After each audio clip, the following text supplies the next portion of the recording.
আমি যদি আমাদের নেত্রী বেগম খালেদা জিয়ার কথা বলতে যাই, ওনার গুণাগুণ বলে শেষ করা যাবে না।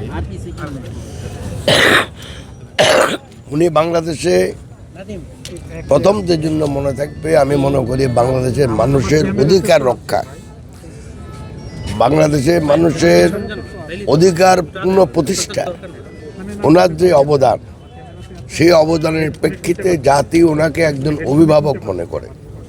তো আমরা যদি বলি যে উনি বিএনপি চেয়ারপারসন হিসাবে উনি মারা গেছেন, কথাটা ঠিক না। কথাটা হলো জাতি আজকে একজন অভিভাবক হারিয়েছেন।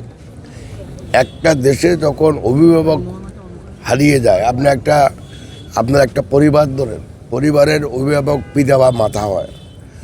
যেরকম পিতা বা মাতা মারা গেলে একটা ফ্যামিলি যখন শোকে আচ্ছন্ন হয়, আমি মনে করি আজকে বাংলাদেশের প্রতিটি নাগরিক দেশের নাগরিক হিসাবে ওনার জন্য শোকে আচ্ছন্ন।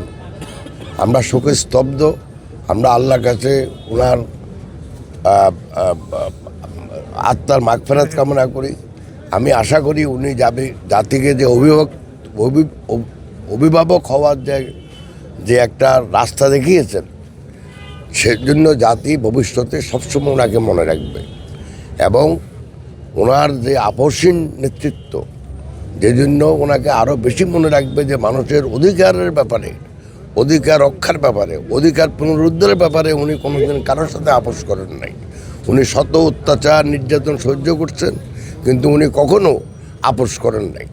আমি আশা করি আমাদের জাতি হিসেবে আমরা ওনার চিন্তাধারাকে যদি সামনে রাখতে পারি ভবিষ্যতে, তাহলে আমাদের দেশের অর্থনৈতিক উন্নয়ন হবে, অর্থনৈতিক প্রবৃদ্ধি হবে, আর দেশের সামাজিক সমৃদ্ধি হবে।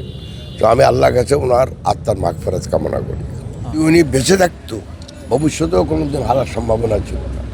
বিকজ আমি তো একটু আগে বললাম, ওনাকে শুধু যে বিএনপির লোকজনতে চেয়ারপারসন মানে সেটা না, দেশের লোকজন ওনাকে দেশের অভিভাবক হিসাবে চিন্তা করে। তো আমরা একজন অভিভাবককে হারালাম আজকে, সেই জন্য আমরা সবাই শোকে স্তব্ধ।